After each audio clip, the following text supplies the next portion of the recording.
yang bisa melakukan sesuatu hal. Jadi kayak robot cuman nggak pakai listrik gitu. Halo semua, selamat datang lagi di channel Arloji. Hari ini gue mau ngomongin jam tangan yang punya latar belakang lain daripada yang lain dari jam tangan lain. Jadi jam tangan ini namanya Jacquardon. Gue singkat JD aja karena namanya susah disebutin dari bahasa Perancis. Karena memang yang membuat jam tangan ini awalnya adalah pria bernama Pierre Jacquardon. Jadi ini adalah orang Perancis yang kemudian dia tinggal di London, terus dia pindah ke Switzerland untuk fokus dalam membuat jam. Tapi yang unik adalah dia bikin automata. Jadi dia adalah insinyur yang jenius, dia bisa bikin automata untuk ngebantu dia iklan atau ngebantu dia menghibur para bangsawan pada saat dia ngejual jam tangan dia ke bangsawan Eropa di abad ke-18. Jam tangan ini kurang populer ya di Asia, kalah sama merek-merek seperti Rolex, Patek, bahkan sama Hublot. Tapi jam tangan ini punya sejarah yang menarik karena pembuatnya ini benar-benar orang yang jenius. Dia buat beberapa automata, tapi ada 3 automata yang sangat terkenal. Nanti gue jelasin automata apa aja. Nah, bagi yang nggak tahu automata itu apa, automata itu adalah bentuk manusia yang bisa melakukan sesuatu hal. Jadi kayak robot cuman nggak pakai listrik gitu. Nah, bagi kalian yang tahu automata, itu ada di film Hugo. Jadi Hugo ini adalah film favorit gua, bahkan gua pernah hampir namain anak gua Hugo karena gua suka banget. Jadi anak ini jenius, masih kecil, miskin, terus kakeknya itu tukang reparasi mesin. Kakeknya ini sangat anti kasih Hugo main mesin-mesinan. Kotak-katik mesin tuh nggak boleh. Anak itu suatu saat ketemu automata yang berbentuk manusia, terus dia bisa gambar bumi, terus kalau nggak salah ada roket. Nah, uniknya terakhirnya automata itu nulis nama seseorang, dan nama seseorang itu adalah kakeknya. Dan ternyata jeniusnya si Hugo itu diwariskan dari kakeknya. Nah, itu adalah automata. 3 automata yang terkenal dari JD ini dibuat sebenarnya bertiga. JD, Pierre JD, terus anaknya Louis Henry JD, sama satu lagi Jean Frederick Leschaud. Jadi bertiga ini buat sekitar tahun 1768 sampai 1774. Nah, mereka bikin 3 automata ini untuk nunjukin kepiawaian mereka dalam bidang permesinan.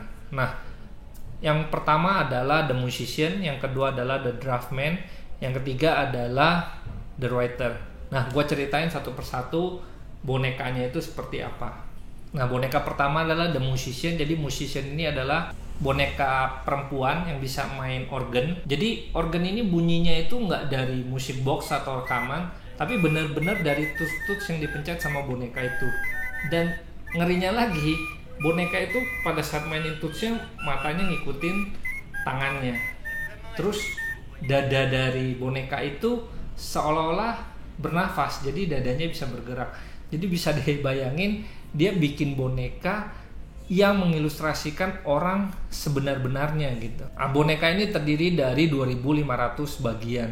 Jadi bayangin betapa jeniusnya 3 orang ini bisa buat boneka yang bergerak main musik. Nah, yang kedua adalah The Draftman. Jadi Draftman itu adalah tukang gambar. Kalau lu kuliah di arsitek atau teknik sipil atau lu kerja di bidang itu sekarang, lu pasti tahu namanya drafter. Jadi drafter itu orang yang ngegambarin. Nah, ini namanya draftman. Dia bisa gambar 4 macam gambar. Yang pertama adalah gambar Louis XV.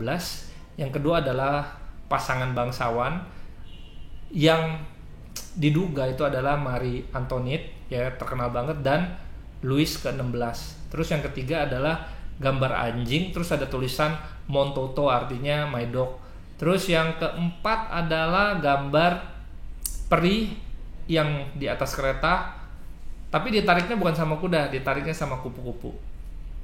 Jadi kompleks banget. Ini terdiri dari 2000 bagian. Automata ini bisa gambar 4 gambar, bukan cuma 1. Jadi bisa dibayangin pemrogramannya. Makanya automata ini bisa dibilang nenek moyangnya komputer zaman sekarang. Jadi udah ada pemrograman. Nah, yang ketiga adalah the writer atau penulis. Jadi penulis kelihatannya sederhana tapi sebenarnya enggak, karena boneka ini bisa nulis sampai 40 huruf dan bisa disesuaikan sama kemauan kita. Dan hebatnya lagi, pada saat dia programming terus dia nulis, dia celupin bulu angsanya ke tinta, terus dia goyang-goyangin biar nggak luber, terus dia nulis. Huruf-hurufnya itu sesuai sama kemauannya kita.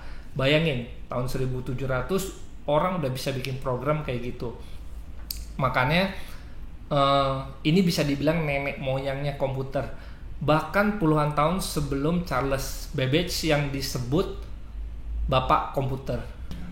Canggihnya lagi, 3 boneka ini sampai sekarang masih bisa dilihat dan masih bisa berfungsi dengan baik di Museum the Art the History di Geneva, Switzerland. Nah, itu adalah cerita dari skill pembuat jam tangan ini. Jadi bukan jam tangan yang sembarangan, dan orang ini terkenal di abad 18 sampai ke bangsawan-bangsawan Cina, Jepang, terus Eropa udah pastinya, dan India. Jadi banyak sekali bangsawan yang punya koleksi jam dari orang ini. Jadi bukan jam tangan, jam dan jam tangan. Nah, gimana pendapat kalian mengenai jam tangan ini? Keren banget kan? Silahkan tulis di kolom komentar. Dan bagi kalian yang mau tahu jamnya seperti apa, gue akan bikin video mengenai jam tangan ini di video gue berikutnya. Dipantengin terus, jangan lupa di subscribe. Dan kalau kalian suka, jangan lupa di like juga. Ya, terima kasih.